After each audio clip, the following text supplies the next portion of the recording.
presentations this morning and then a round table session. We also had a good collection of posters, which if you didn't see them yesterday, I imagine they're still upstairs.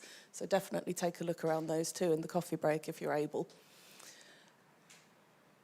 The first presentation this morning is Francesco Beccattini on classification of the May 2023 Emilia-Romagna landslides.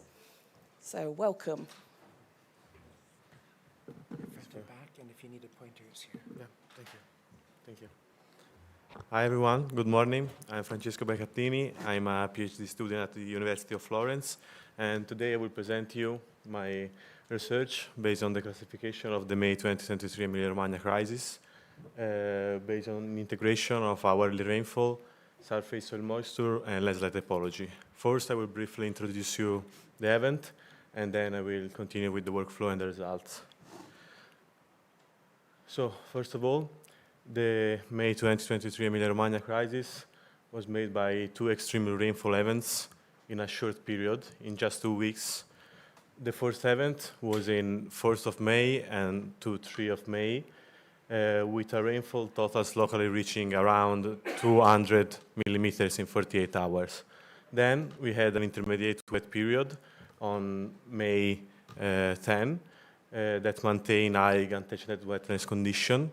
And in the end, we got the second major events on 16 and 17 of May, with a further 200 to 250 millimeters in 48 hours. The two rainfall affected more or less the same Apennine sector and producing an exceptional compound sequence.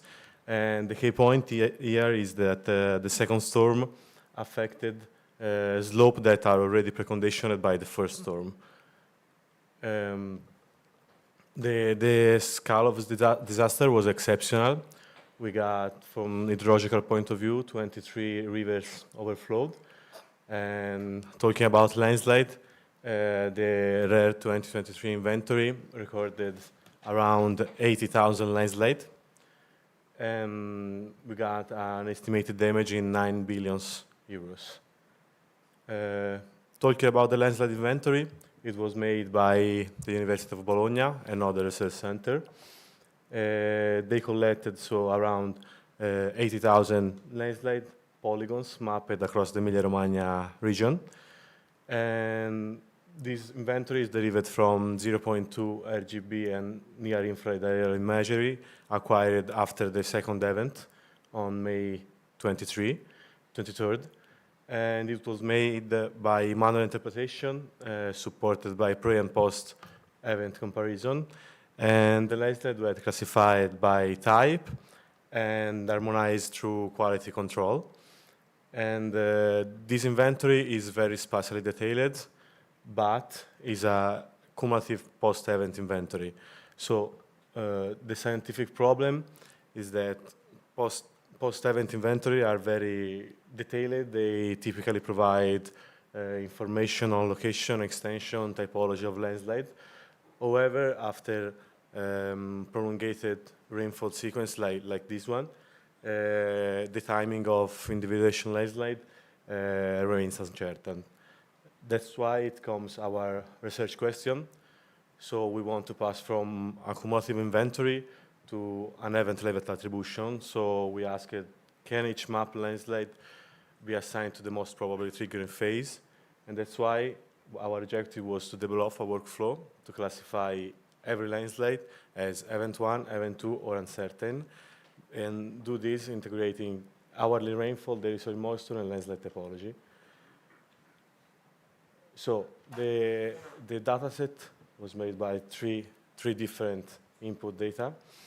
These three data was used consecutively, and we got first the hourly rainfall came from ARPAIR Engage network, and we used the hourly precipitation time series for each landslide.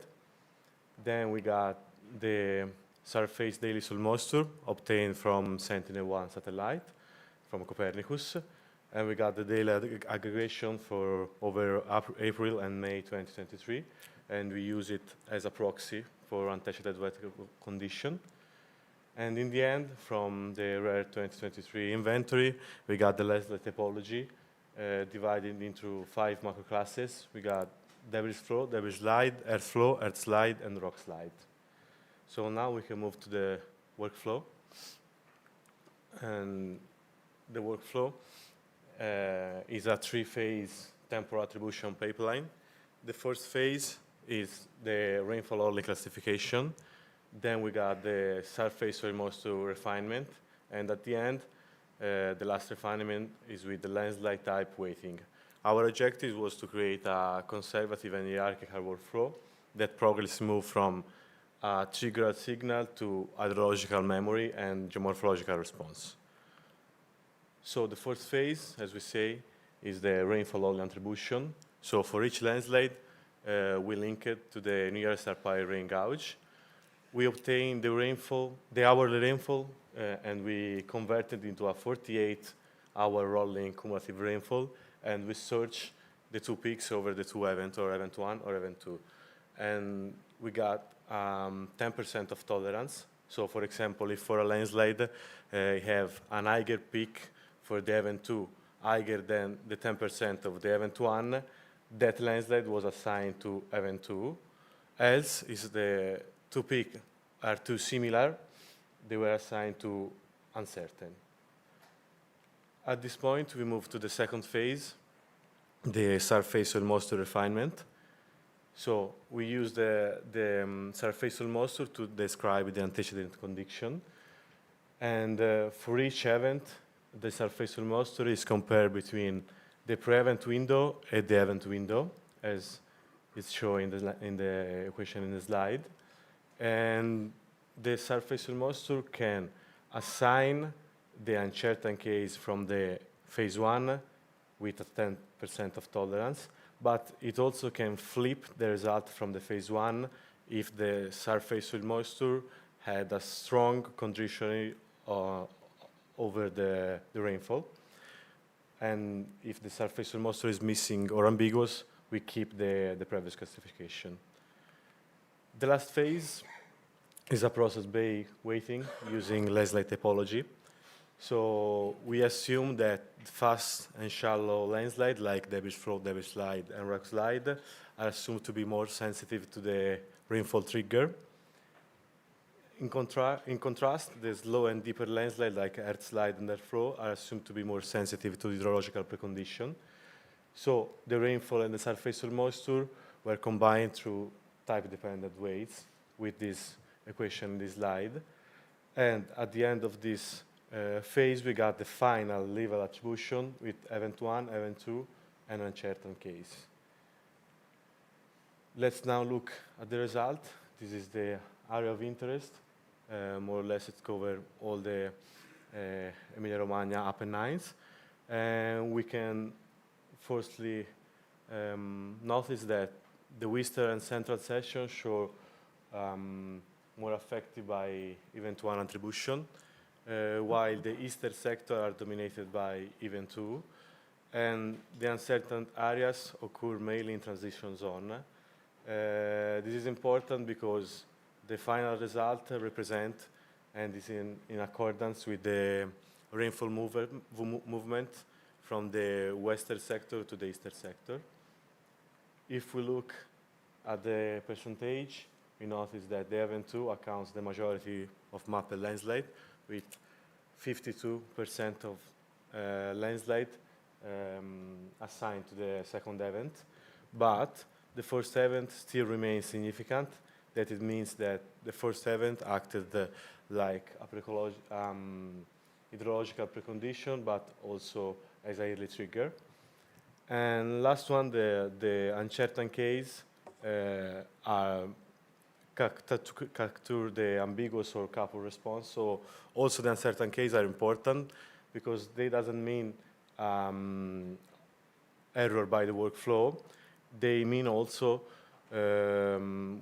when you have some landslide where the early trigger and the last trigger were too similar. So a couple response.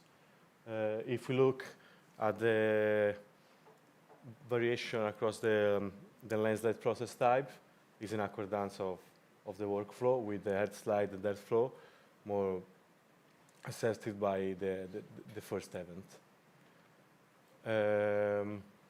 To testing whether the inferred landslide time is consistent with external evidence, we got two different independent validation.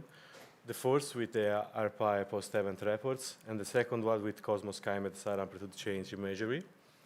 And the goal was to assess whether the classification is both plausible and observably consistent.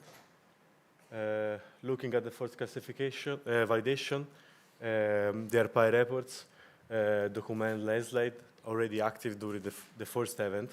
So they select some landslide occurred before 16 and 17 of May. All the selected cases are consistently attributed by the workflow to event 1.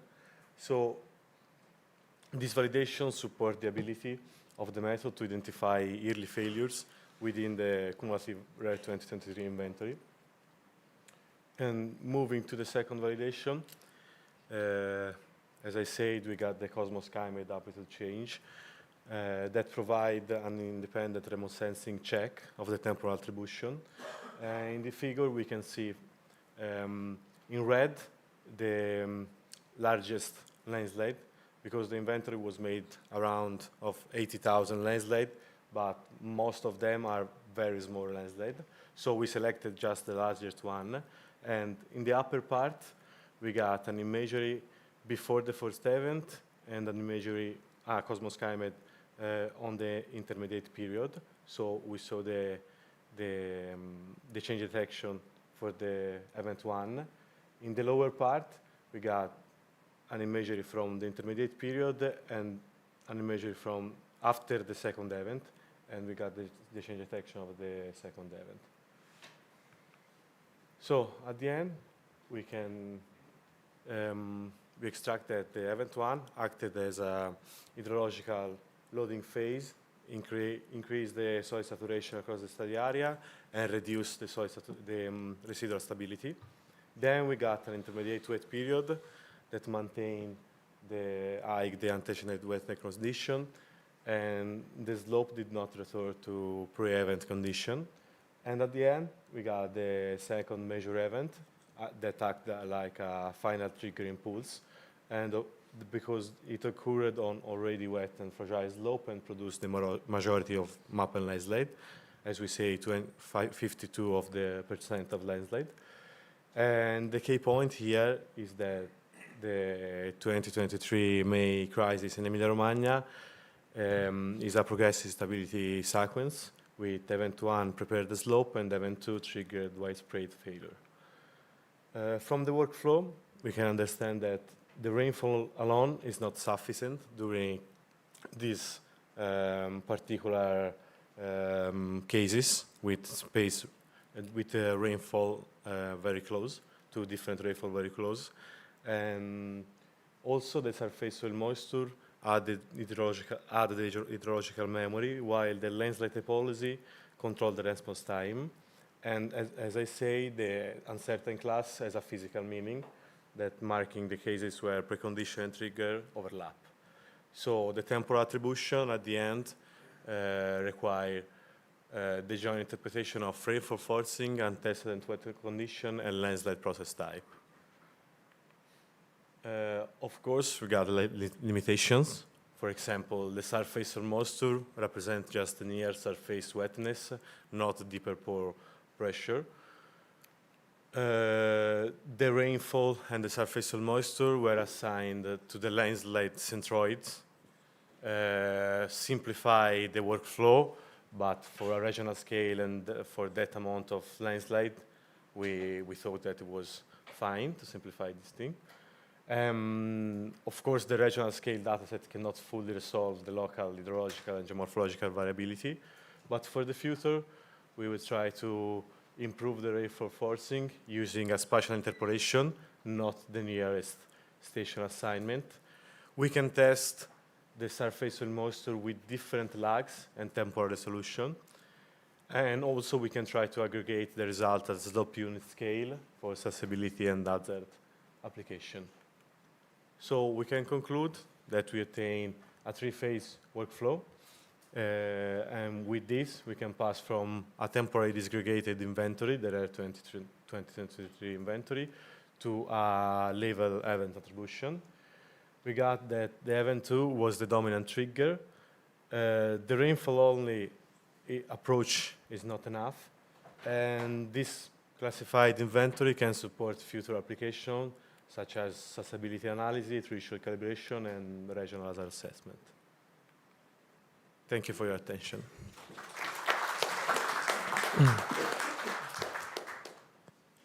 We have time for a couple of questions. Anybody?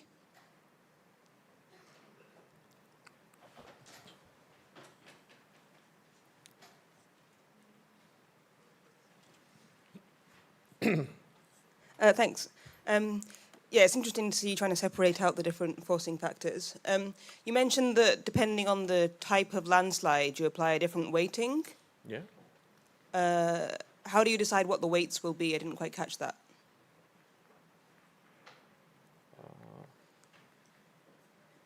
Yeah. Yeah. Thank you for your question. Yeah, we found in bibliography some other works that assume the same thing, like the fast and shallow landslide are more sensitive to rainfall trigger. So to them, we assign 0.7 attribution for rainfall and 0.3 for the surface soil moisture. And in contrast, for slower and deeper earth flow and earth slide, we assume the opposite, for 0.3 for the rain weight and 0.7 for the surface soil moisture. For the unclassified, 0.5 and 0.5 for both. Yeah, thank you for your presentation. So, so the rainfall intensity actually temporarily, changed very lot. And I know some of the landslides, the acceleration of deformation or collapse just being within 2 hours or just 1 hour. So my question may be how you define which 2-hour rolling, 4-hour rolling, or why you use 48-hour rolling for this indicator as you started. Thank you. Thank you for your question. Yeah, that's a good point. We use 48 hours rolling time for the hour rainfall because it was the time of the 2 peaks, because the first peak came from 1 to 3 of May in 48 hours with 200 millimeters in 48 hours, and the second peak the same in 48 hours with another 200 millimeters. So we use this window. Yeah, but we can try also with other window, with shorter window, sure.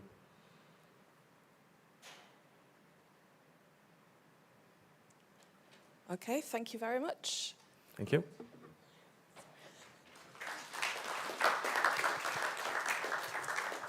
And I'd like to welcome our next speaker, Ashok Dahal, on Beyond Surface Deformation, FEM, PIN and Inversion of Landslides from INSAR.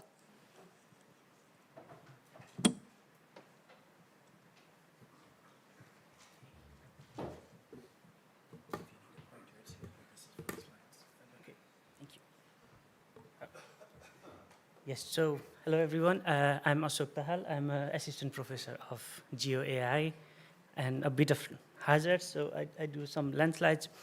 And today's talk is mostly on inversion of landslide mechanics using an integrated neural network and finite element method. So this is ongoing work, so if there are some errors, I'm sorry for that. So main points of this presentation, I'll talk about a bit on landslides, because I imagine many of you could be not working on landslides, finite elements, neural networks, and combination of both. Then a bit on the future direction and, depth and volume estimation and future direction. So I planned for 15 minutes, but let's see how much I can talk. First, landslides. I think many of you know what landslides are, but there are 2 major types. You can have the shallow ones, which fail catastrophically very fast. You cannot really detect them from the satellites unless you look at the loss of coherence, then maybe you can. And these other types, which I took a picture from Pascal Lacroix, is slow-moving landslides, which move very slowly, and you can monitor them quite easily with the geodetic methods. So you can put a GPS there, you can put use INSAR and other methods. You can also do engineering, geological or geotechnical engineering methods like drilling a hole and putting some sensors there, but mostly I'm talking about the geodetic methods here.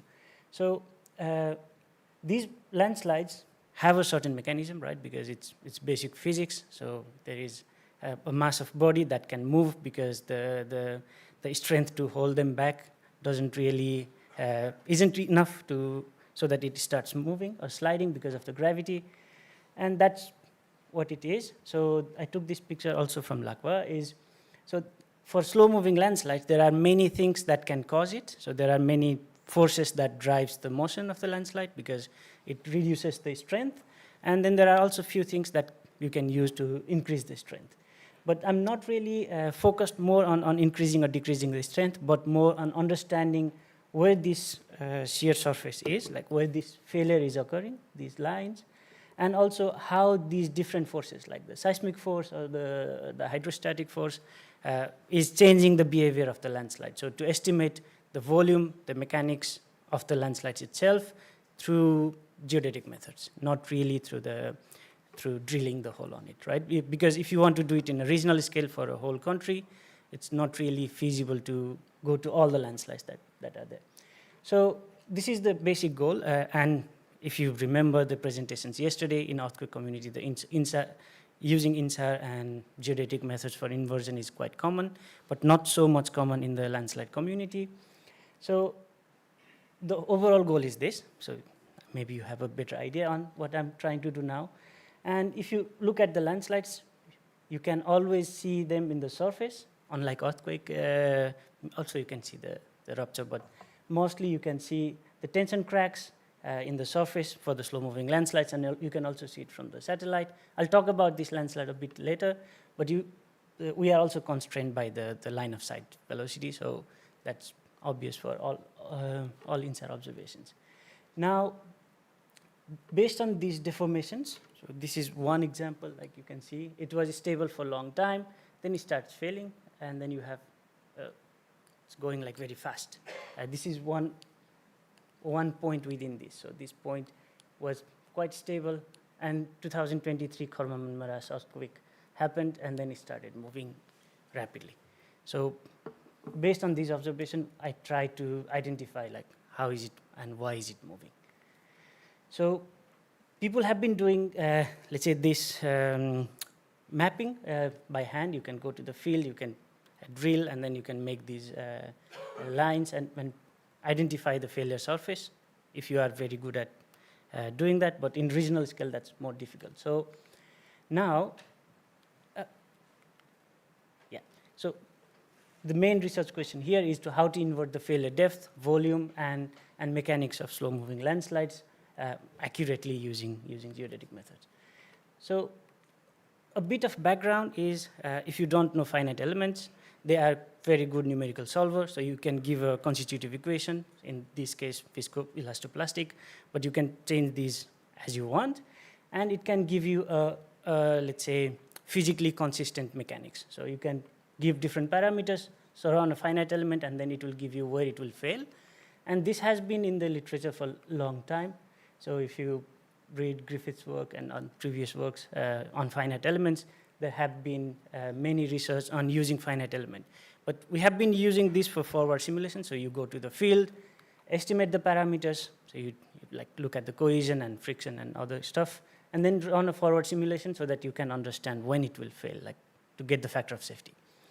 But in a regional scale, and also to understand how it is failing as a mechanism, you need a lot of detailed input parameters, and these input parameters also change with different things that we do, right? So if there is more rain, the cohesion will change compared to what you observed in a dry condition or lab condition. So all these parameters will change, and we need to estimate these changes in these parameters with respect to environmental conditions. Then we can identify how this mass will fail and what would be the mechanism of it. So, and I thought, okay, I found a new idea, but then I read the literature, and also, as all good research, it was already published in 1990s, is a random finite element where they use MCMC, or different estimation of the parameters, randomly from a given distribution of input parameters and try to find the probabilistic failure, but it still is not constrained with observation. So it's just different scenarios, possible scenarios of factor of safety with a given distribution of, let's say, input parameters. So then I thought, okay, then maybe we can use neural networks, because neural networks are good estimators, so these are universal approximators. So you can give environmental conditions, like slope, precipitation, seismicity, etc. And then it can give you output of the input parameters. So whatever goes inside the finite element, neural network can estimate it. It doesn't do the prediction. I don't like to say prediction, but it can estimate the parameters given certain conditions. So then this output from neural network, then I plug into the finite element solver, because there has been a lot of literature on pins, the physics informed neural networks, which is usually faster to solve, but our goal is not really to do it within seconds, so didn't really matter, and finite element is much accurate in a sense than neural networks, because it doesn't really create much more numerical errors like the pin does. So given the proxy variables, I pass it to a deep neural network, which estimates the input parameters for finite element. It's just same value everywhere. And then our finite element solver solves this, and then we have a plastic deformation, which can be observed from INSAR. So there is two types, right? The elastic and plastic deformation. So we are only looking at the plastic deformation. And then I project this into the line of sight. We have observed INSAR from line of sight. I calculate the error and update the whole thing again and again. So this is the backpropagation to really train this part so that it can be used to predict, let's say, what will happen scenarios in different conditions. So different rainfall, different ground motion, then you pass it to the deep neural network, and then you run a finite element so you can understand as well as predict. You can do both. Now, if you are an engineering geologist, or if you are a geodesist going to field, putting the total station and doing the measurement of the volume, you are like, oh, why are you doing so much work? You can just go to the field and observe this. But the goal is to do it in a regional scale, right? So then it's faster and do it in a numerical way. So, but the problem was, the idea is nice, but to integrate both neural network and finite element, I needed finite element solver, and most of them didn't really allow me to couple this with neural network. Then I had to write the whole finite element method, because also I wanted to make it flexible so that it can be used for different mechanisms of landslide. Now it works for viscoelastoplastic constitutive equations, but you can use it for any others as well. And then it can solve for the failure as well as like this. So you can get the failure surface, and you can see what mass will be moving. And this finite element software that I developed is based on the work of Griffiths as well. So this I tested with different input scenarios to make sure that what I'm doing is right, and then plugged in the neural network. So once we have the model, then I needed the data. Usually we start from the study area and then go to the methods, but I started from methods, now I'm going to the study area. So for study area, I have already been working on mapping slow-moving landslides before and after the Kahramanmaraş earthquake in Turkey. So I used the same data basically. And here we have 6 tracks, ascending and descending with many frames. And then we processed it together with Eric Fiedling and Alexander Handwerger to map all the slow-moving landslides with these many tracks. And the problem here was also like there is a lot of these deformation due to tectonic processes, like the viscoelastic relaxation and others. And we have to filter this out in both ascending and descending tracks. Then I could find the map landslide. That's a different topic, so I'll not go into detail.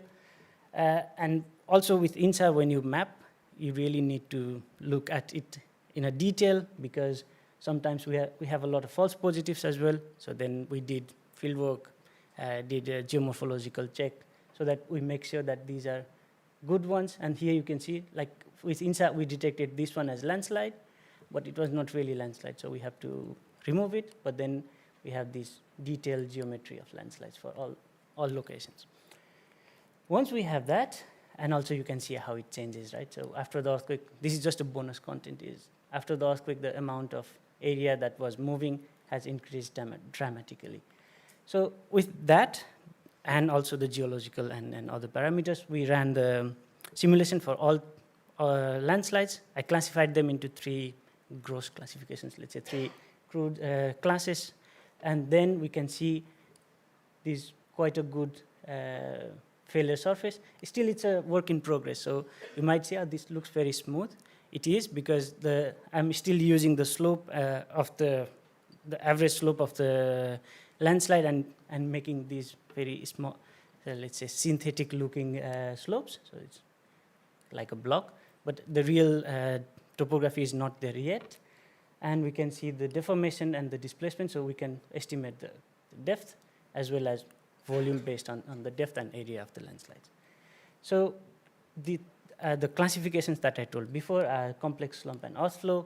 It's still not very detailed classification, I'm sorry for that, but we can estimate failure depth, and you see sometimes there is like errors, but usually they are 2 to 4 meters in a general way. It still makes sense, but it still needs more work here. That's why I have this caution work in progress icon that I made. So when we have the failure depth, I try to estimate the landslide volume, and using these empirical relations, I compared how is our model performing, and it's overestimating quite a lot because we are doing the simulation in 2D, so you have depth in 2D and you multiply with the area of the landslide, you tend to overestimate the volume, and you can see that, but it's matching quite well with these observed, not really observed, but empirical methods. So the correlation is there, but still a bit of overestimating. And once we have the deep neural network, you can always predict these different parameters. So we are doing parameter estimation for cohesion, internal friction angle, and etc. And so these distributions, I would not really take it to the bank. It's still on a progress.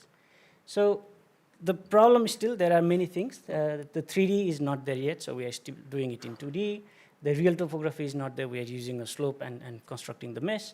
And the prediction is still, the neural network gives prediction for the whole finite element at once. So I'm assuming parameter the cohesion and internal friction and other parameters constant everywhere throughout the mesh, but that's not really the case. If you go with depth, it will change. And for bigger landslide, that will be a problem. For smaller ones, not so much. And also, in inside observation, there is uncertainty, right? So if my slope is facing in a different geometry, let's say north-south, then it might be very difficult to estimate this. So there is not really a one-to-one relation that we have established from inside uncertainty to model uncertainty. That is still, I don't know how to do it. So if you have an idea, we can work together. So that's pretty much it. If you have any questions, thank you.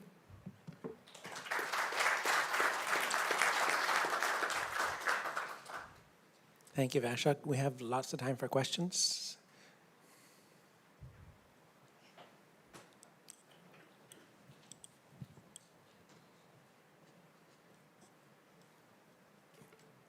Thank you for the presentation. So I have 2 questions actually. One is like my understanding is like you do the comparison between your simulated deformation with the inside measurements and probably go through an iteration and for the inversion of parameters.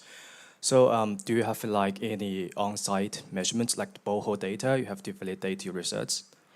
Not really in this study area, no. But I'm open if there is more study areas where the actual borehole data exists. It would be much nicer to compare those. But for Turkey area, I do not have the borehole data access. But we know from the geological mapping, like a parameter that is in the literature, but it's still not as good as it could be. Yeah. All right, thank you. And another follow-up question is, like when in the model, do you consider like the drainage systems, whether it's nature or man-made systems? Like because when you have this kind of systems, the hydrologic loading could be released significantly, so that the patterns of parameters would be changed, quite a lot. So, any consideration in that part of, Yes. So for that is, so we have the neural network which estimates these parameters, right? And these, what happens even if you have, let's say, hydrological loading from man-made structure, what it changes is the cohesion and friction angle, right? Or let's say the amount of loading because of the shape of the mesh. So what we do is we give that as an input to the neural network so that it can estimate parameters, and also it can account for changes. So if there is more groundwater extraction and the groundwater level goes low, you can still use neural network to estimate the input parameters for finite elements. So the role of neural network is exactly that, to address changes in different scenarios. So it can also be used in, let's say, extreme precipitation or scenarios like precipitation right after an earthquake. So then we have both ground motion as well as precipitation as input to our model. Thank you.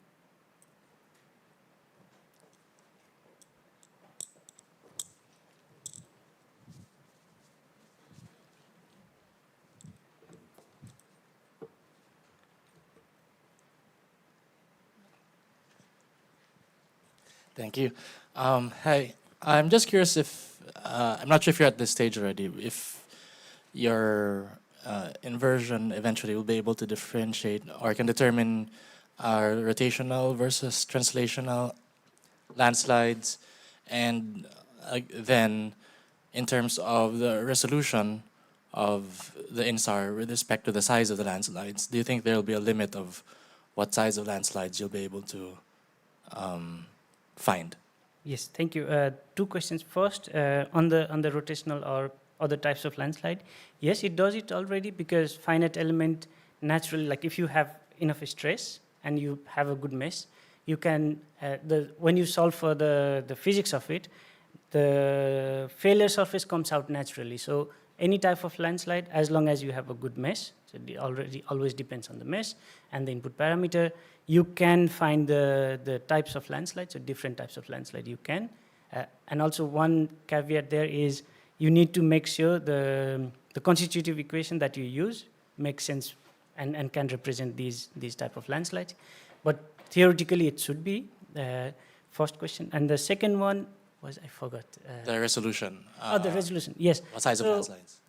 So in the case of Turkey, I used Opera dataset, so it's around 100 meters. So it can only be used for large ones. But if we have, let's say, deformation at 10-meter resolution, around 10-meter resolution, then it can be used to model the landslide around that resolution, like smaller ones as well. But in the current form, with the data that I have, it can only do it for quite large ones, because you need at least few pixels to know that this is a landslide or not. But from things like UAVSAR, you can get much higher resolution, and then in that case, you can do also for smaller landslides. So it depends mostly on the inside resolution and not so much on the resolution of finite element. That you can always increase. It's just increase the computation time. Yeah, I guess it'll be interesting to see if there's like a threshold, like I guess if once you have the opera data, since it's in a fixed resolution, like if you can determine like, okay, you really can reliably measure landslides of a certain area or size, right? Probably not 100-meter wide landslides, because that's just 1 pixel. Yeah, yeah.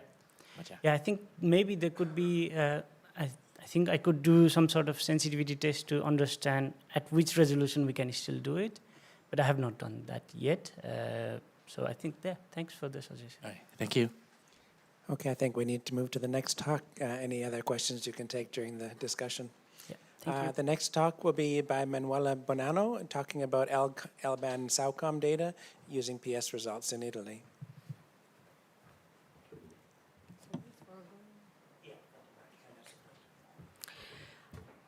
Okay, good morning to everybody, and thank you for being here, even the last day of the conference. And so I'm a researcher of the Italian National Research Council, sorry. And today I'm going to present the work relevant to the new assessment of the multitemporal DINSAR measurements related to the PISBAS approach by exploiting large archives of SAOCOM1 data, and we are going to focus on vegetated and landslide areas. This one. Okay. So SAOCOM-1 is a constellation made of 2 twin satellites working in L-band, and the revisit time is almost 8 days between SAOCOM-1 and SAOCOM-1A and B. And it works and fly in the same orbital plane as the Cosmos SkyMed, so they form the SIAS-J system. And concerning the acquisition mode, they have a lot of acquisition modes. We are working on with the strip map 1 that allows us to increase the resolution 5 by 10 meters, and the footprint extent is not so big as compared with SAOCOM-1, but sorry. Sorry. Is this? Yeah. Okay. But another characteristic is the fact that we have an increase in the orbital tube. So this is not a big issue because the critical baseline is not so is very high, and so we don't have a lot of decorrelation. But what is important is that we can perform a better geolocalization of the pixels by accounting for this increase of the baselines. So as we said, we use the strip map mode, that is the one preferred in this zone of exclusivity after the collaboration between the Italian Space Agency and the Argentinian Space Agency. And in the overall Europe, they acquire in a very almost regular way with the strip map mode. So let's have a look on the coverage. So concerning the spatial coverage, we have that the overall Italian territory is fully covered by almost 2 sub-SWOT, the S3 and S4. In particular, in the northern area of northern and central area of Italy. In the southern one, we have also another sub-SWOT, S5. But what is important to highlight is that the temporal coverage, the temporal revisit time, because we have almost 16 days and 24 days as a revisit time, mean revisit time, depending on the area and depending on the fact that we have 2 or 3 sub-SWOTs. But what is important is that starting from the mid of 2023, the kind of acquisitions are regularly acquired every 16 or 24 days. So we have a regularity in the acquisition that allows us to improve the DINSAR measurements, both for ascending and descending cases. So, okay, let's move to the analysis. So we have implemented adaptation of the original strip map PSBUS processing chain for accounting for the SAOCOM-1 acquisition. In particular, what we did working on a few steps of the PSBUS processing chain. The first one is the ingestion and merging of slices, because we intend to generate very long strips of multi-look differential interferograms. And to do this, we have to take into account of different temporal resampling of the acquisitions. Then we work on the mitigation of orbital inaccuracies. The ionospheric contribution also has been implemented, as we have seen in the previous presentation of a few days ago by Claudio De Luca, and this is based on a modified range split spectrum method. While for the mitigation of the orbital inaccuracies, we have to take into account that the SAOCOM-1 orbit information are not very precise, in particular the very few days after the acquisition has been collected. So we can modify, we have an algorithm to improve the accuracy of the orbital and to regenerate the differential interferograms. Last step where we want to focus is the interferogram noise filtering. Yes, because we are going to implement a noise filtering accounting for this approach presented in 2015 by Pepe and our colleagues. Why? Because we intend to investigate the consistency of the phases. So we want to retrieve the consistency of the differential phases. So how does it work? The very rough things about the problem. So If we have a triangulation network, we have a triplet. We know that the sum of the phases for the triplet, if we work on the full resolution, is 0. But since we are working with multi-look interferograms, it is not true. So it is different from 0. So what happens that to overcome this issue, we use the one that's called triangular coherence. So we implement the triangular coherence in order to generate the pixels that can be used to implement the noise filtering procedure, and allowing us to close the phasor, the bias, let's say, effect in the interferogram, and so to improve the coherence of our interferograms, and so also maximize the number of points. And the triangular coherence is also exploited after the noise filtering to select those pixels that are going to be unwrapped by the phase unwrapping step. So we have investigated if by exploiting these kind of things in our SAOCOM-1 multitemporal Dinsar analysis, we have any possible bias effect. So what we did, okay. We started from the full connection analysis that, as we know, it's not affected by any bias effect. And among the all possible triangulation, or let's say redundant network that we can select, we selected this one. Okay, that is, the bottom one is not randomly chosen, but actually we exploit a mix of two different triangulation network, reduced Delaunay triangulation, the short term and the medium term. So by exploiting this kind of triangulation, or let's say subnet, it is possible to filter out by exploiting a multitemporal filtering algorithm, noise filtering algorithm, and close the phases of the triangles. So we should not have any bias effect. But let's have a look on the results.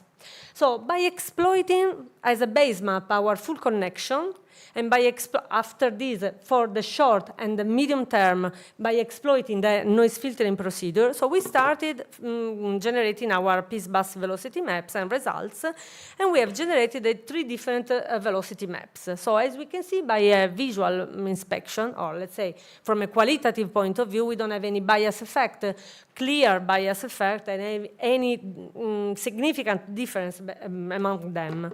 But since we are not very satisfied by the quality, we intend to do some measurements, some numbers. And so what we implement the correlation between the results, the bus velocities, achieved by full connection and short term, and here is the correlation, and by the full connection and medium term, and this is the other correlation. So what we can see is that the correlation in both cases is around 95, so more than 0.95, so we can assume that also from a quantitative point of view, we don't have any phase issues related to the bias effect. And another test that we have done is the calculation of the difference in terms of velocity to understand which is the difference in velocity measurements between the full connection and the short term. And this is the histogram. As we can see, is centered on 0, and the sigma is about less than 1 millimeter. So it's 0.5 millimeters. And the same analysis has been done by full connection medium term. The red histogram is a little bit different shift with respect to the blue one, maybe because of some phase unwrapping errors. But what we can say is that by exploiting noise filtering procedure and triangular-based strategy, it is possible to say that P-bus results are not affected by any bias effect. So among all the possible triangulation, as we say, which one can we choose to phase unwrapping for the phase unwrapping? So we select the short term, because the short term, if we calculate the triangular coherence for the short term, we can maximize the coherence, and so the number of points to be unwrapped is the maximum, so we can achieve much more information from the P-bus results. And so we selected the black one. So moving to the quantitative assessment, so the bias effects are avoided, are not present. So let's move to the quantitative assessment of the time series. So we exploited large external measurements, large data set of GNSS measurements in different sites of the Italian territory, affected by different hazard scenarios, bradyseismic, seismicity, or extensional movement. And here we have the first case study, that is the Campifle caldera, where we have a large number of GNSS acquisition measurements, more than 30 in this area. And what we did is to implement the analysis between the line of sight projected GNSS measurements and the comparison with the DINSAR measurements, and we calculate the standard deviation, and these are the results. As we can see, the average standard deviation is about 0.4, so a few millimeters, which is in line with what achieved by different X or C-band analysis, previous analysis. And okay, another test site is relevant to the Northern Apennines. So here we have problems related to the seismicity, as I said, extensional problems related to the belt of the Northern Apennines. And so here we have a very long strip of SAOCOM-1 data acquisitions, and from S3 and S4, and almost 30 GNS stations provided by the University of Bologna. So what we did, the same, implement the difference, the standard deviation of the difference of the line of sight projected GNSS and DINSAR measurements, achieve the standard deviation, which is on the order of 3-4 millimeters. And so a very good agreement between the GNSS and DINSAR measurements.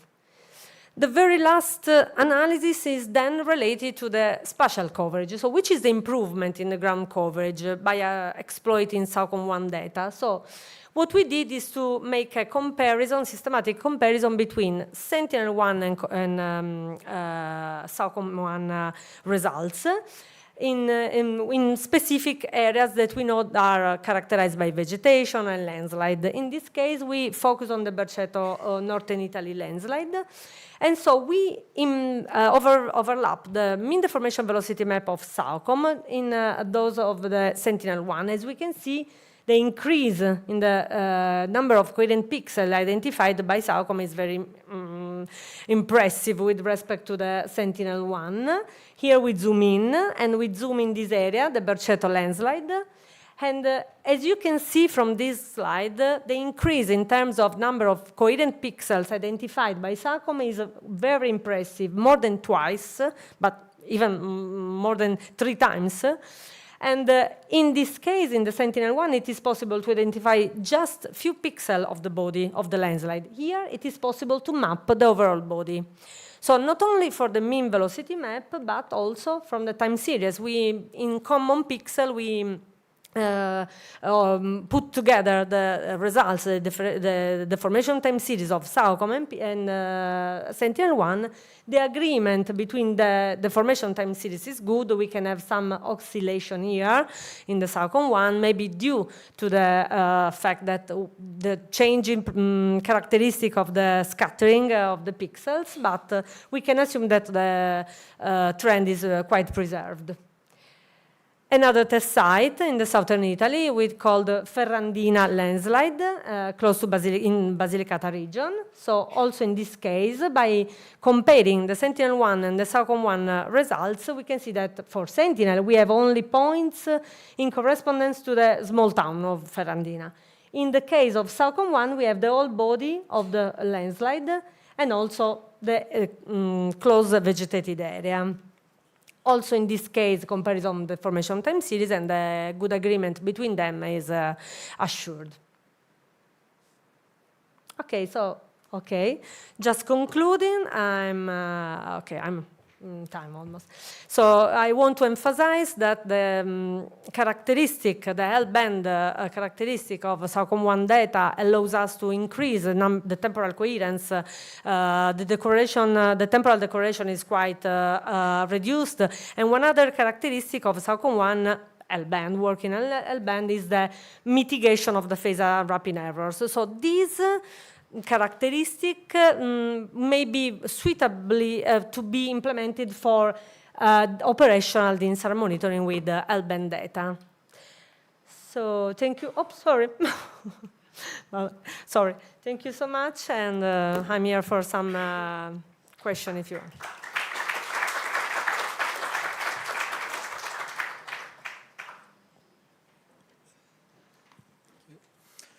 Thank you. I have two questions. The first one, could you elaborate on the multi-temporal noise filtering to avoid the non-closure phase bias? This is my first question. And the second one is, because you showed the velocities after the correction, I was curious how the velocities look like before applying the correction using the short-term and medium-term interferograms.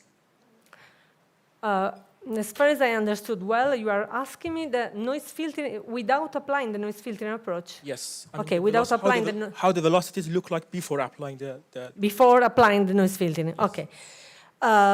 If you select, okay, for sure, if you are working with multi-look, the phase closure are not consistent, so we have some biases. So we need to apply the noise filtering, but the noise filtering should be applied in a very good way. So the selection of the triangulation network should be very important. We made a lot of tests with different triangulation, short, only small, only large, and we found a lot of some differences and some bias effect residual. The one that I showed to you, the mix between short and medium term after the noise filtering, is the one that allows us to completely neglect the presence of biases. So for us, it's important to apply the noise filtering, and without the noise filtering, if we are working with multi-look, the phase are not going to be closed. Yeah, I just wanted to know how the efficiency of the algorithm when comparing to the velocities before the correction. I mean, what was the percentage of the... in terms of computational efficiency? No, not the computational, just how the velocities look like before applying the correction and how the algorithm was efficient to improve them after correction. The algorithm, it's quite very good and efficient in improving the quality. Yes, absolutely. The efficiency is rather good in terms of noise filtering. Yes, thank you. Could you repeat please? Do you use your temporal coherence estimator to weight your multi-looking or to select your network? And do you use the amplitude of this temporal coherence or the phase? The triangular coherence? Yeah. Okay, we select the triangular coherence, we generate the triangular coherence map, and then what we do, we select, by imposing a threshold, the point to be used for the noise filtering procedure, because noise filtering is a mathematical algorithm, so we are minimizing a weighted circular variance. So the mathematical framework is that the consistency is guaranteed, but how? So the way we select the points in the triangular coherence allows us to preserve the quality, so assure the good quality of the points and the good quality of the solution of the noise filtering. So once we have applied the threshold in the triangular coherence and applied the noise filtering, we are quite sure that we can absolutely have no base effects in the interference. So it's a mask? It's a mask, yeah. It is not a mask, because then with the phase unwrapping, we can also improve the quality, improve the results.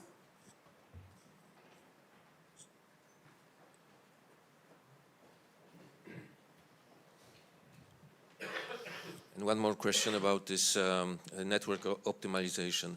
Did you use this, because you explained it that you used some trial error to find the optimal way. And I was wondering whether you are using the same optimal network for entire country for all the processing, or it's just case dependent? So maybe I didn't get well. You are working, sorry, there? I'm just asking whether you're using the same optimal network for all the processing for entire Italy, or just it's case dependent? No. It's not a case dependent. It's overall Italy. Okay. Overall, for every kind of data set, I mean. Mm-hmm. Okay, thank you. Absolutely. Thank you very much. Okay. Thank you. Then we'd like to welcome our last speaker.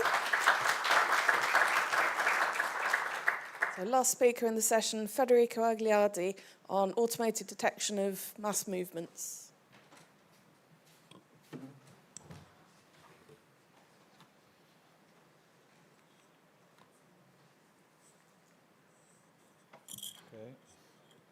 Okay. Good morning, everybody. Thank you very much, the convener, to allow us to present our research on the automatic detection of mass movements in SAR interferograms. Okay. Oh, sorry. Okay. Slow gravitational mass movements are very widespread processes that are characterized by a wide range of size and spatial scale, and displacement rates in the range from millimeters to meters per year.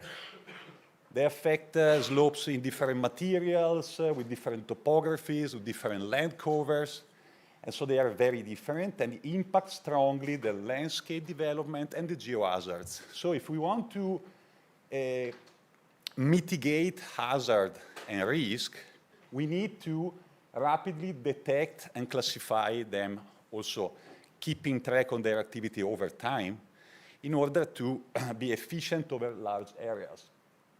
Current or classic regional scale assessments rely on geomorphological mapping techniques and, you say, remote sensing assistance.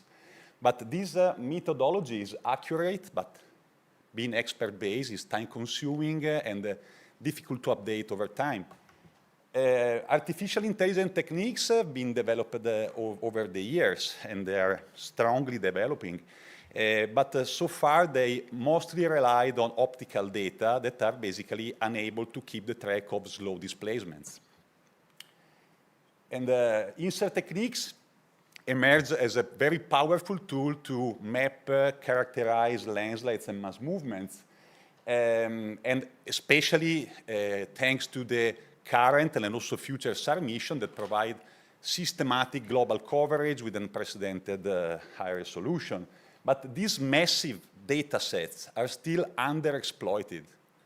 And in this sense, also, we should select the right products in order to optimize, to maximize the exploitation of this information. And in this perspective, multitemporal INSAR provide accurate data, but sparse data in space, mostly missing fast movements, and also strongly affected by unwrapping errors. Two-pass interferograms, on the other side, are basically less accurate, but spatially distributed, and still preserving most of the information that INSAR can provide us. Also, when we consider SAR rapid interferograms, we can target the analysis on specific temporal baselines in order to capture different processes that can be associated in space at times over different spatial scales. So, okay, starting from this consideration, we propose an approach aimed at automatically detecting and classifying active processes in raw, say, SAR interferograms by artificial intelligence, with the aim to develop, to deliver expert users with rapid, meaningful information exploiting free, routinely available C-band Sentinel-1 INSAR imagery. In order to do this, we need two basic elements. First, a strongly geomorphologically constrained data set of the INSAR rapid phase signals that can be used to train a suitable deep learning model able to emulate human expert interpretation. To this aim, we developed this YOLO Mirage convolutional neural network that is based on a YOLO architecture. YOLO is a real-time, fast and accurate object detector that was originally intended to interpret optical RGB imagery.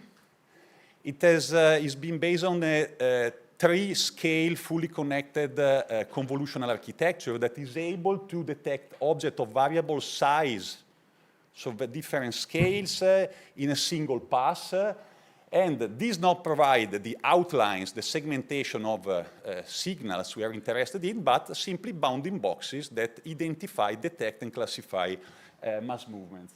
In our case, the network is fed by a 3-layer input stack based on 16-bit layers that contains basically the wrapped phase information, index of insert sensitivity and reliability based on coherence, and also a geomorphometric layer in order to take into account the information related to topography and slope geometry and processes.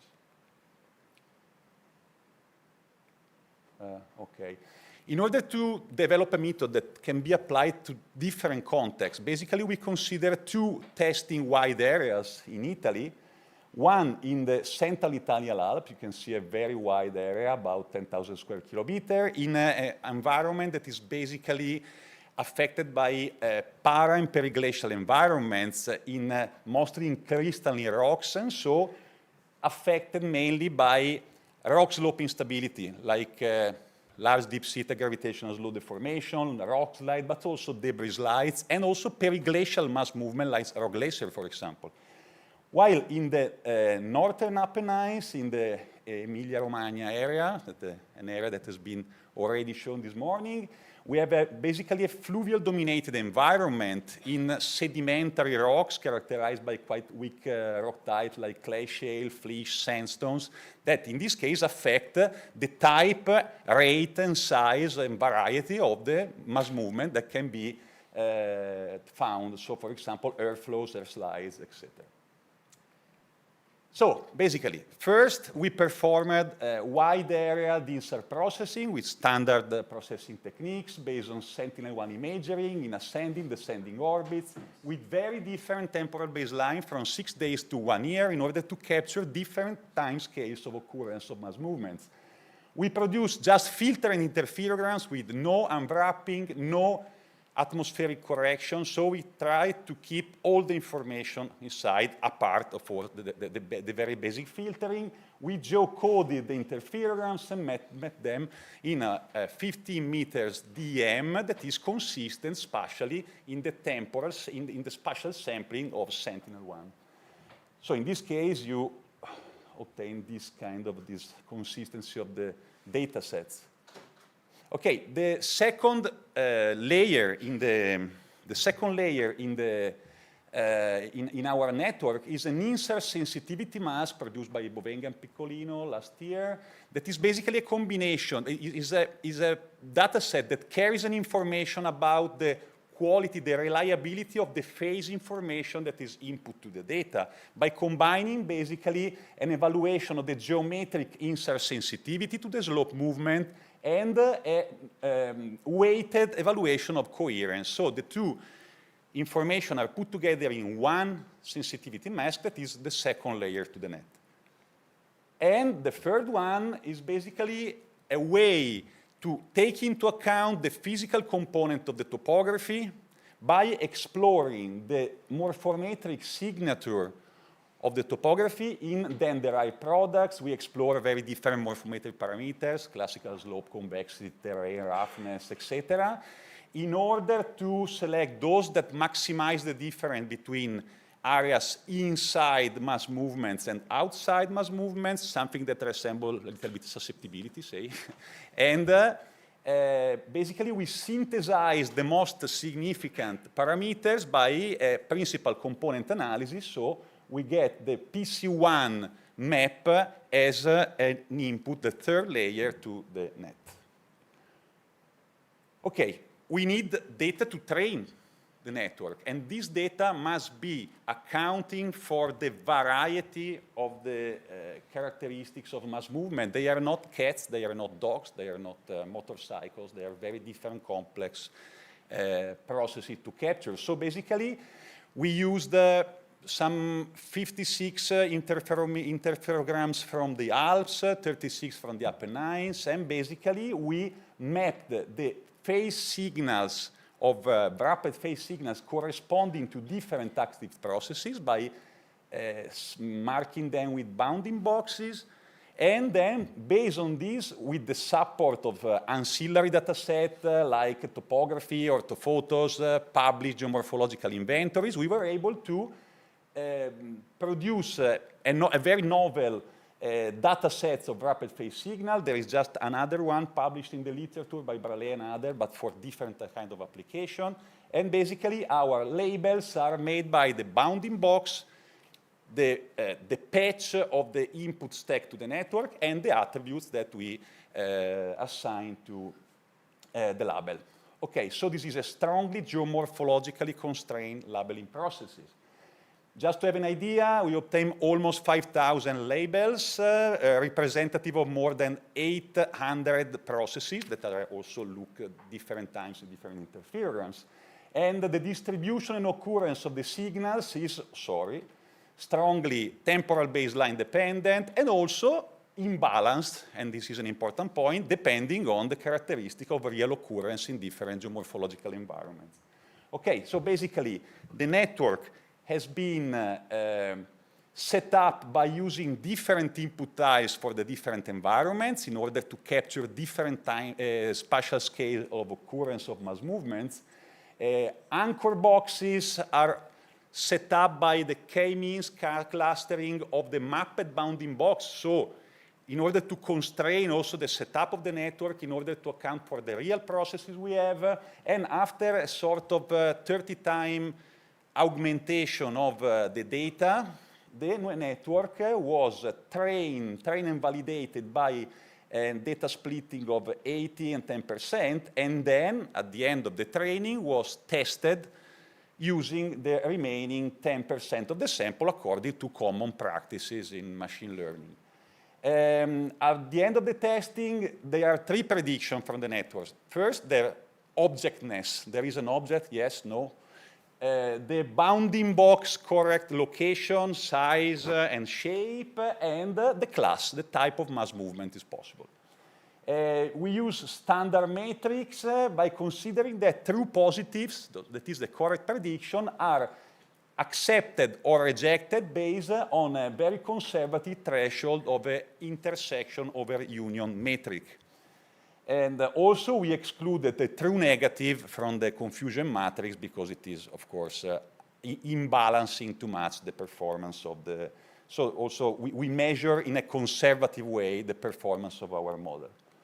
Then, go to the results. What we see is that in pure terms of metric, the network is characterized by an excellent classification performance and detection performance in the Northern Apennine area. Here you can see some example of, you see the comparison between prediction and the mapped bounding box. And in this case, many of the false negatives or false positives are related to the mechanism with which we discard the true positive based on the spatial match between the predicted and measured bounding box. So this is very conservative. In the case of the Central Alps, again, we retain a very good detection performance, but in this case, the classification performance, so the ability to say which type of mass movement we are looking at, is far lower. This is an indication of the difficulty of the network to generalize in different environments, and especially when we have a wider range of spatial scales and complex geometry and complex processes that are typical of the alpine sectors, for example. But beyond the matrix, the ability of the model to emulate human evaluation is made by the geomorphological evaluation based on the evaluation of geomorphological and geological experts. So we compare the network prediction with what we had mapped in the training data set formation. The recurrence in times and space over multiple interference of the data, and also the field, the ground truth, okay? In this case, we see 2 perfectly predicted phenomena to earth flows in the Northern Apennine, and also here you see a false positive that is not visible very well in the interference, but at the end of the day is visible in the reality. I will come back quickly on that in a while, okay? So it's okay. Other nice example, this time from the Central Alps, are periglacial landforms, or glacier. You know, glacier always gives satisfaction with ISAR, so it's easier. And in this case, the network demonstrated very good ability to capture them in these 2 days interferograms. And here you can see very well the signals and the ground truth. Okay, so we have a strong geomorphological consistency between the AI and the reality. Also, if we push a little bit forward and try to do a process-oriented evaluation of our prediction, we can also say that in correct prediction cases, we can also estimate the deformation behavior of our prediction. For example, in this case, this pattern is indicative of a rigid body sliding, no, of this rock slide that in fact is a rock slide in the field. And in this case, for example, we have this nice fringe pattern indicative of a more viscous deformation of the rock glacier. And again, we check. Surprisingly, the network seemed sometimes able to identify processes as true positives also in interferograms that are tending to decorrelate. Okay, so the network is capturing information beyond our capacity in the 16-bit information of the interferograms. That is quite nice. Then I am coming to the conclusion. An important point here that is many false positive in the network, so prediction that are not present in the training data sets, after an accurate geomorphological evaluation becomes true positives. They are indicative that there is an incompleteness in the training database. Again, landslides or glacier are not cats and dogs. So guarantee a complete ground truth is not possible. No? So an idea is that this incompleteness, again. I can't learn that, sorry. Okay.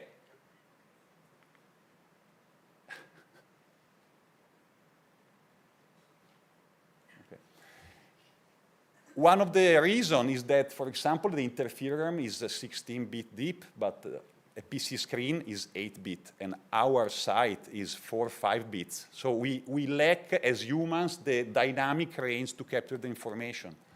And also, more commonly, very small, like this, or low signal-to-noise ratio signals can be overlooked.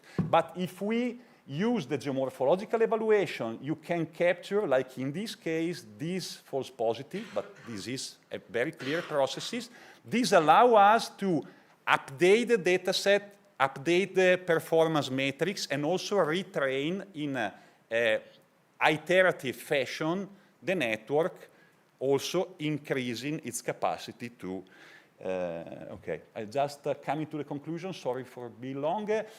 So basically, in the artificial intelligence era, recognizing mass movements automatically remains a challenge, okay? Our work, among others, demonstrate with the novel data set and the model that the signal is inside wrapped interferograms. We can find all the signal we need there.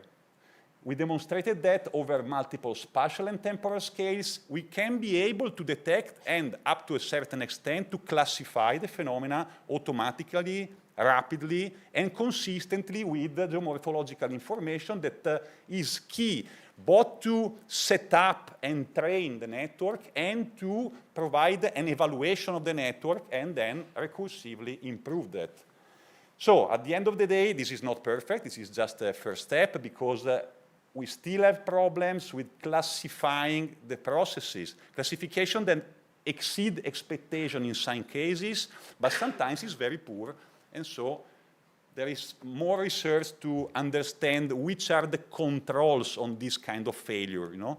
And also the big problem of every AI model, the generalization. What happens when you add new interferograms? What happens when you move in another geomorphological setting? So this is the big issue that deserves further research related to the processes, the environments, but also to the use of different insert products, for example. And thank you very much.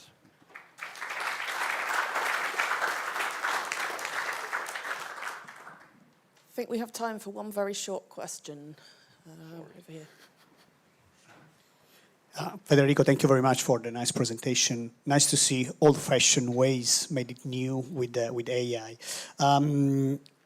One point that I think is relevant is the boundaries in terms of lower bound for size and velocity. So, of course, as you can imagine, using, you mentioned some basic filtering approach. I suppose is also some special filtering, probably.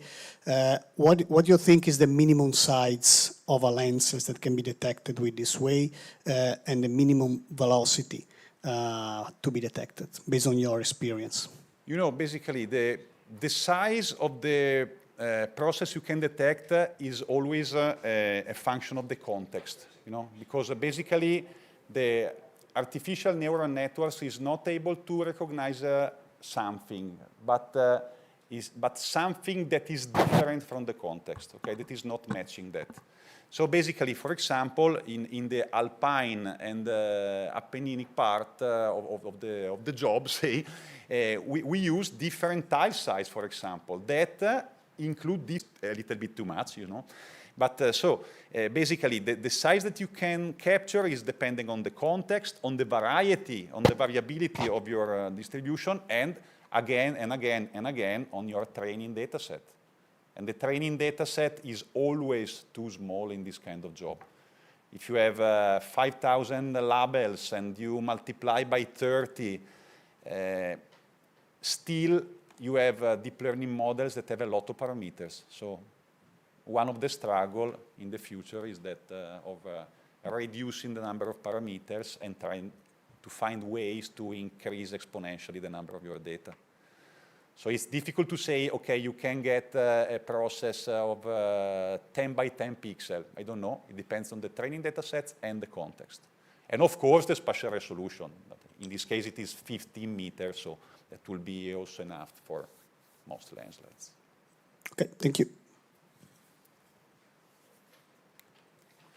Having checked the schedule, we do actually have a bit more time. We're going into the round table, but we have a gap which we can extend discussion if we want. So if we have any more questions, please go ahead for any of the presenters. Hello, Maureen from French Geological Survey. Thank you for your presentation and nice work by including the geomorphological context. So I have some quick questions. The first one is for your training data set. Did you set minimal coherence in the training? This is the first question. And then the second, you mentioned about the temporal baseline. You said from 6 days up to 1 year. Do you have a reason behind that? Because can you add maybe 1 year and 1 season, for example? Because you know, maybe there is this kind of seasonality that you can catch up in your data set, something like that. So just in terms of dynamics of the landslides. Thank you. Okay, thank you for the question. This is clear. Basically, regarding the coherence, coherence is accounted for in the ISM mask, that is basically the second layer, where coherence is not masked, but there is a weighting, a sigmoidal weighting that tend to flatten a little bit at the. But basically, the coherence and its variability across the interference is included. It's basically one of the input to the network. Okay. The ISM also include the information about the geometric sensitivity, no? Because imagine the same signals, depending on the loss with respect to the signals, you will have maybe fringes that can flatten up or tend to compress a little bit, and also the reliability for prediction of the phase information at the same time, as you say, is related to coherence. So all this information is packed in. There is not a threshold, because otherwise you should add a choice, a subjective choice. That, and also this threshold can be different for different interference, because we also retain the atmospheric noise inside. We have everything basically, apart the basic Goldstein filter and multi-looking, something like that. But basically we have all the information. So also which is the right threshold of coherence. No, we keep the information and let the network interpret that. And regarding the temporal baseline, basically we didn't use that as a sort of monitoring concept, no? So capture the seasonal variability and so on, but simply we start from the assumption that when you use different temporal baselines, you are able to capture different processes. So rock glacier, 6 days, 12 days, 24 days, okay? If you have, for example, a deep-seated rock slide, usually you capture that maybe at 2 months, 3 months, depends on the... So basically, by using a range of these, of temporal baseline, you can have different signals appears. And then, of course, you map them separately for all the interference, okay? And then the network learns from all this kind of information, and then when you provide an interference in prediction for a given temporal baseline, the network will be able to recognize some patterns, okay?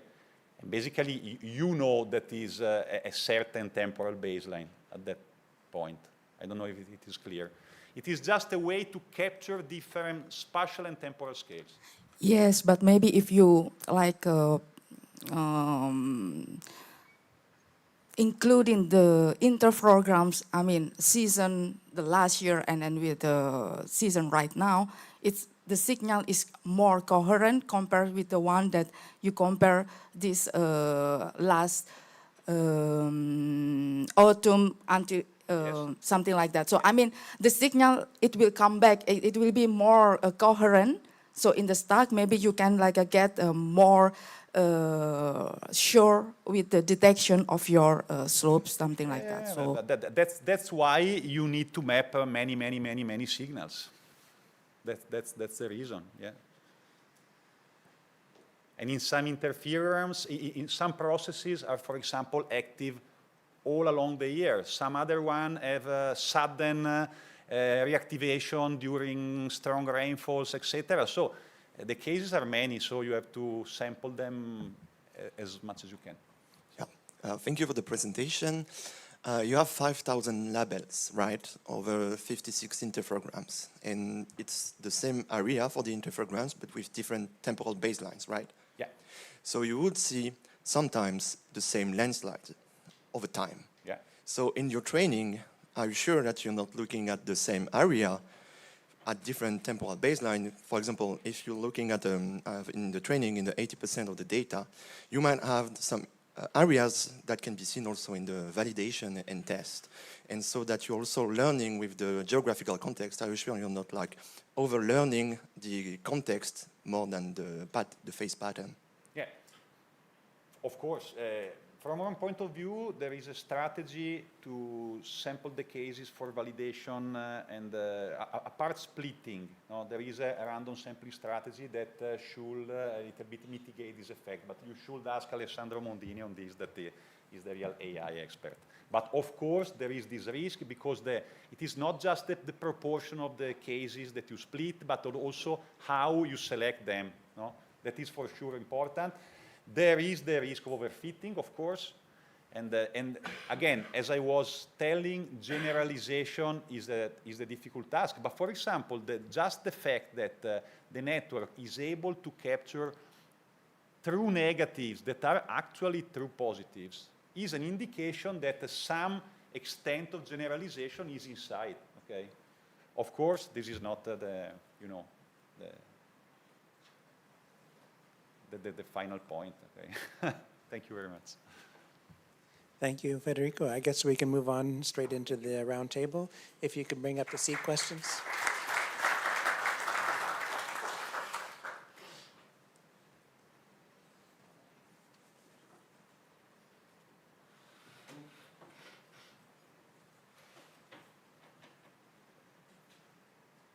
So these are just some suggestions of topics, but of course we'd like to have a general discussion about INSAR and landslides and related hazards, and specifically focusing hopefully on things that could become recommendations for ESA in terms of missions and the way the missions are operated up,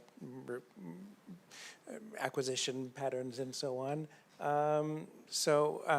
Feel free to put up your hand and ask for a microphone and either respond to any of these seat questions or start a separate topic, by all means.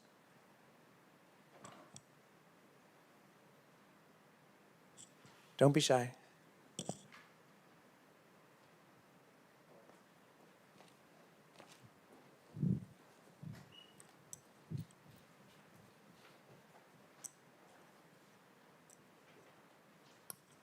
Hi.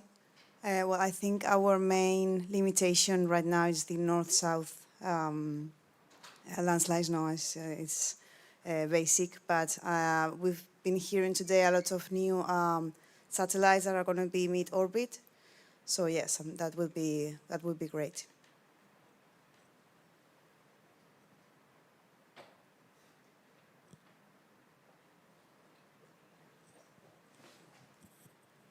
And regarding this first question, I think we still have problem with this north-south component of the composition, but I don't think that we can do much at the moment with this.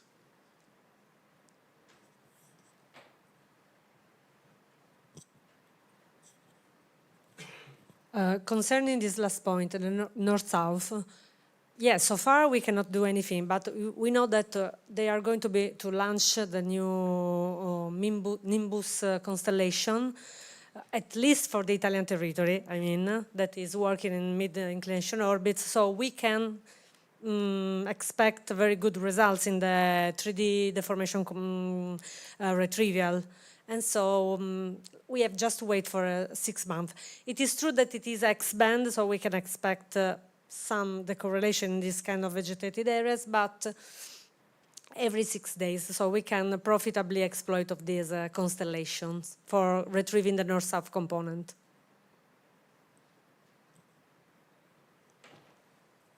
But still, it is not a solution that will be available worldwide. So that's so.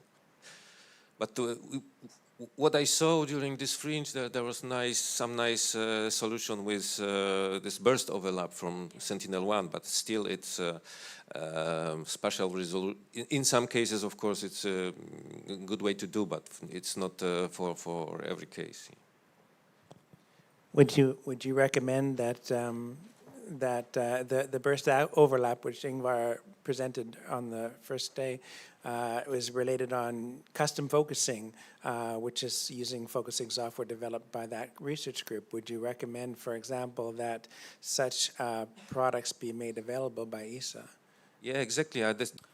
Okay, maybe also the left-looking acquisition strategy could be an option as in ISAR, because a little bit improve the loss diversity in reconstruction through movement on the ground. So by coupling with, for instance, Sentinel right-looking, it could be a chance.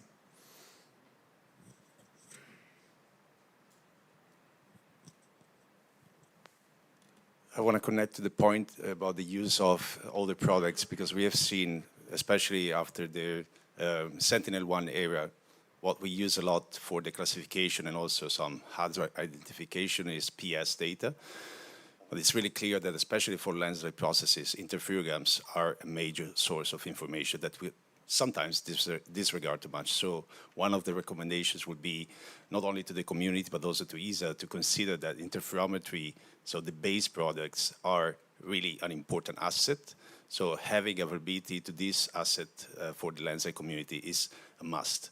And having seen also the results with different bands, like the combination of X-band, C-band, and L-band, we can somehow resolve another big problem that we have in the landslide community is the difference of the speed. So we have landslides that are very slow, and PS might be enough, but landslides that are also moving not millimeters per year, but they move up to meters per day.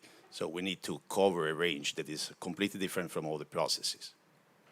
So you would recommend production of analysis-ready data, interferograms geocoded, similar to NISAR program, or? I mean, the geocoded interferograms, they have, of course, some problems, because you need to rely on a digital elevation model that might be not ideal for all the places in the world. So we need to consider also that. But for example, facilitating in the community the use of interferograms, also in phase domain, as we have seen, we can get a lot of information there, is really important for the community.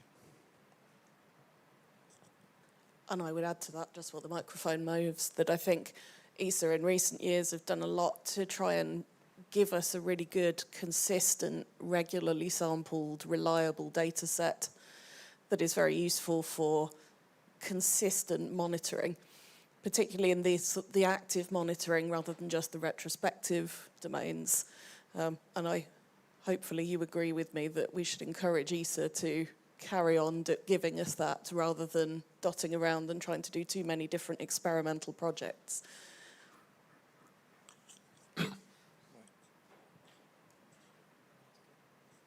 Yeah, so it's not really a recommendation to ESA, but a kind of discussion. We didn't discuss actually the challenge to monitor landslide with INSAR, more particularly the unwrapping and the various multi-temporal results that we can have based on the choice of the baseline, for instance. Do we need to, in your analysis, include long baseline and miss some deformation, or do we only include short baseline and have biased time series? So do we need to have a different result, multi-temporal result based on various network and things like that?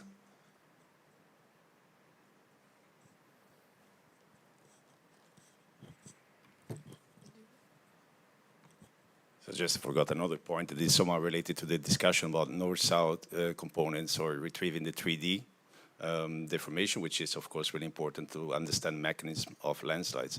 Since already, I would say more than 10 years, the pixel tracking technology applied to radar has demonstrated that this is a solution. And of course, we are limited about the resolution, so the pixel resolution. So having products like we have seen nowadays, the very high resolution constellations like ISI or the Synspective, so we have seen many in this conference. This is something that is really helping because we are not getting into the phasor wrapping problem, so we have also the possibility to combine ascending and descending data and to retrieve 3D information. So that's also another recommendation. So the spatial sampling is really an important asset.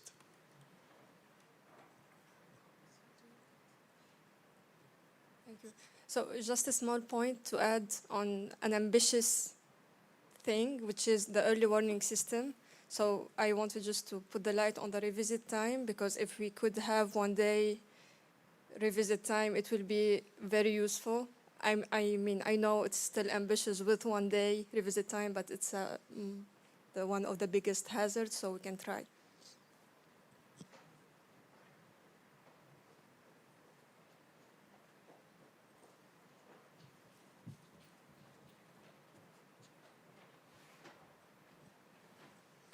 Yeah, I would like to stress what was said by Andrea regarding the high resolution images, because it's true, it can solve using speckle tracking or digital image correlation methods in the north-south. But back to the presentation done by the colleagues from the University of Florence, they also tried to use this as a change detection tool that, of course, has advantages with respect to optical images because it can work in any weather condition, and very often when there are landslides, also back to the revisit time, the weather conditions are not good. And so having the capability of high-resolution SAR images could be good. I had a question, but I don't know if the guys from, I think the presenter are no more here, that I was curious to understand how much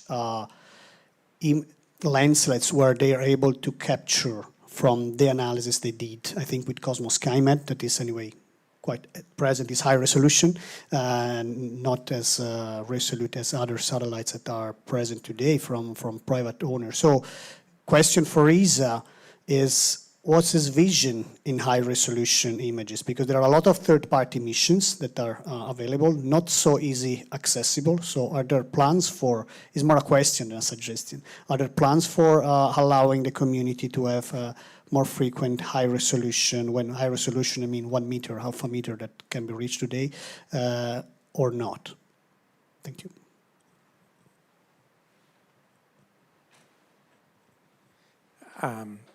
We know that the time frame between suggesting ESA a new satellite and having a new satellite is not realistic, but perhaps more access to third-party data or more agreements for third-party missions.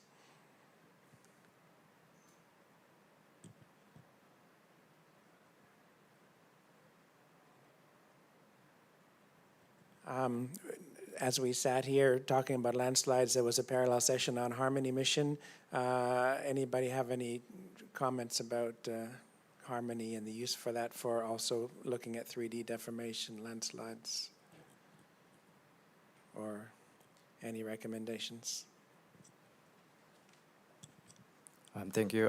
Maybe I just adding a small comment. Like nowadays, the good thing is we have like lost air or L-band, many more constellations that come in to help address the decoration problems, especially in the forested areas, subtropical regions.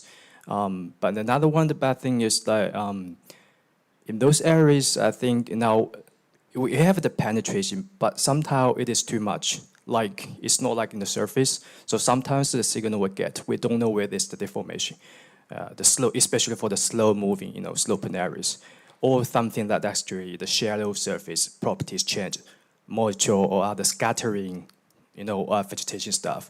So I think maybe with those fancy data coming, the community may need to do more work on, calibrations and on those kind of effects, scattering, and then to identify, improve the accuracy of small deformation monitorings from those L-band sensors. Yes, thank you.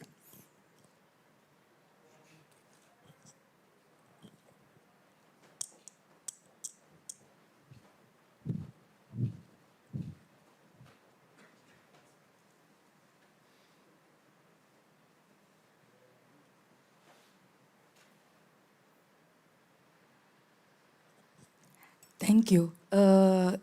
In practical point of view, I'm appreciated with the burst level products.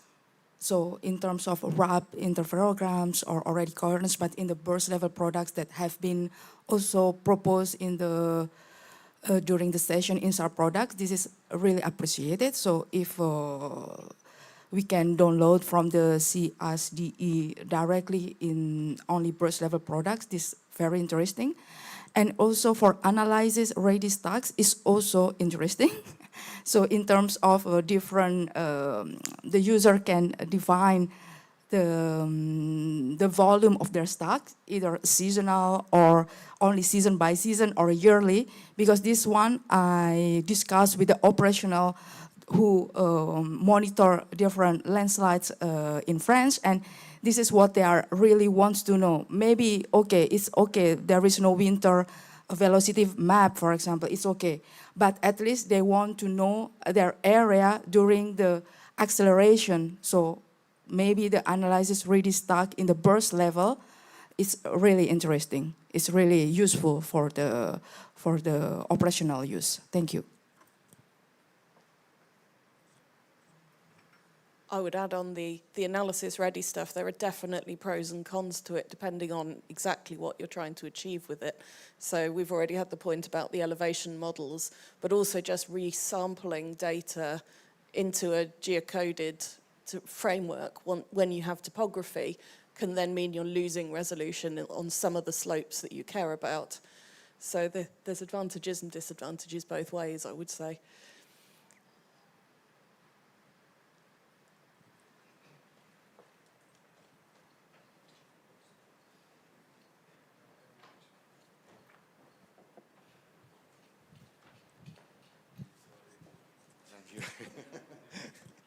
Okay,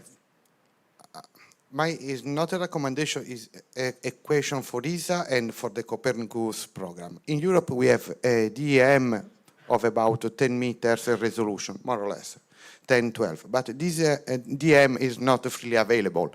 So there are class or people that can access if you have a European project, if you are part of an institution. So why? I think that for landslide in particular, the availability of high resolution DM is very, very useful. So my question from Copernicus and ESA is why the DM is not freely available for the scientific community that is working on INSAR and landslide. Yes, another recommendation in this case for ESA concerning the intermediate product. Yesterday in another roundtable, I said no. The recommendation was to have the co-registered, that maybe is more reliable than interferogram. I appreciate also to have interferogram, but probably is now is not ready. In the middle, we ask to have co-registered, so download the co-registered data that can speed up significantly the processing, so we don't need to, or we can avoid a lot of processing. The user can start directly with a common reference already co-registered and starting with the interferogram. This could be a trade-off between the best and the possible.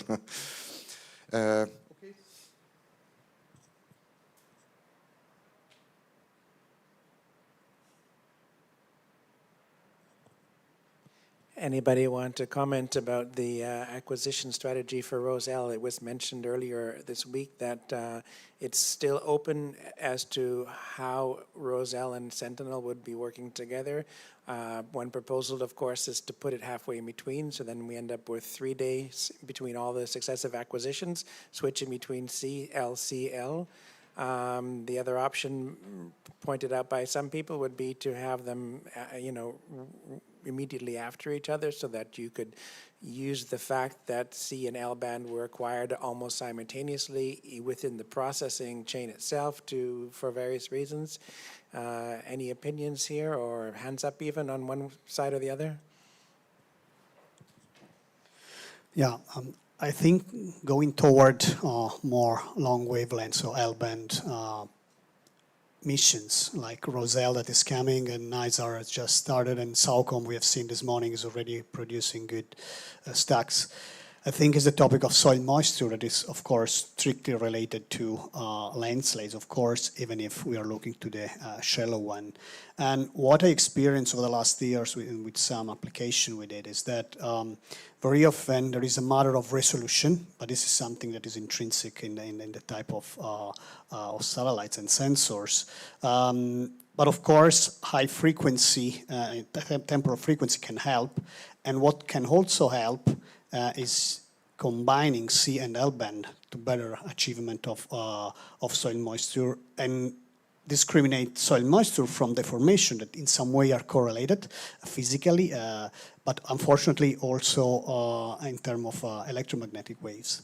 One point that I think could be a suggestion for us is that what I'm finding missing is networks at high resolution of soil moisture sensor for validation. So there are some works, there are people working specifically on this matter, but probably this could help, especially when you go toward landslides when there is a matter of scale.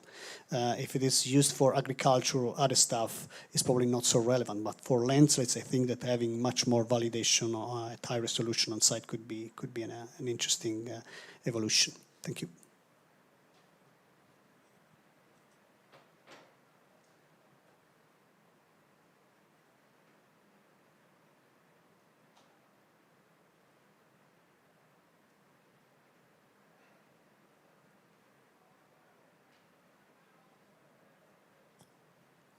Any final thoughts before we close out the roundtable? Okay. Thank you very much, everyone, for your attention. I know it's been the last full session with talks. We have the roundtable summaries after the coffee break, so you will see us again, but also all of the other session chairs. Thank you very much.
Però 10 anni, delle foglie, dei grafici.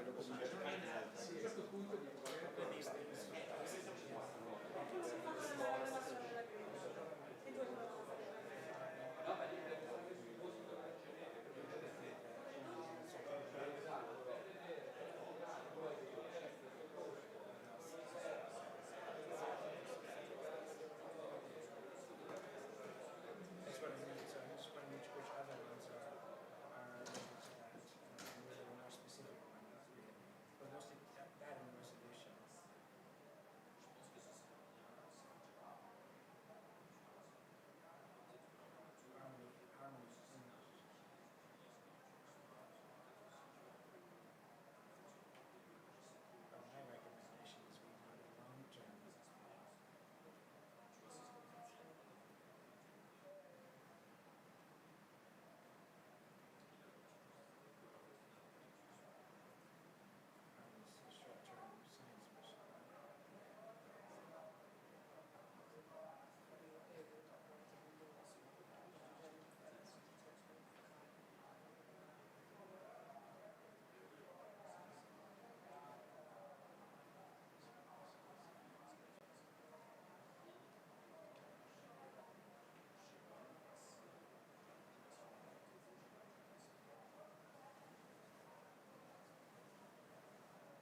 yourself millions of relevant storage.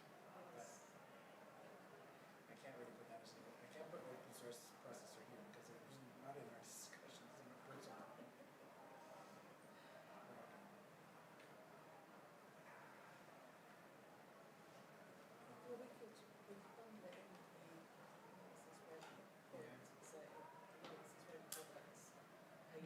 Accessibility, but the community also needs to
registrazione che ho fatto. Quindi devi caricare e poi smontiamo.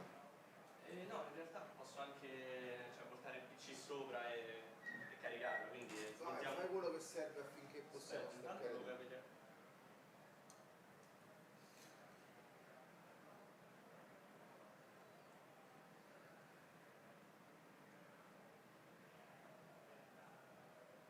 Sorry, quick question.